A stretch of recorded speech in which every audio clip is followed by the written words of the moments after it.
म्हणजे प्रत्येक सीझन मध्ये आपल्या बॉडीचं टेम्परेचर मेंटेन केलं जाण्याचा मेकॅनिझम आपल्या बॉडीमध्ये असतो.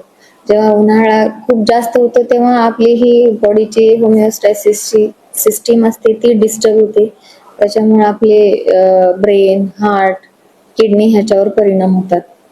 ह्याच्यासाठी जास्त खूप पाणी पिणं आणि महत्वाचं मी हायलाइट करून सांगेन की ह्याच्यामध्ये लघवीचा कलर जो आहे तो कसा राहतोय हे बघणं जास्त ज्याचं त्यांनी ऑब्झर्व करू शकतो आपण.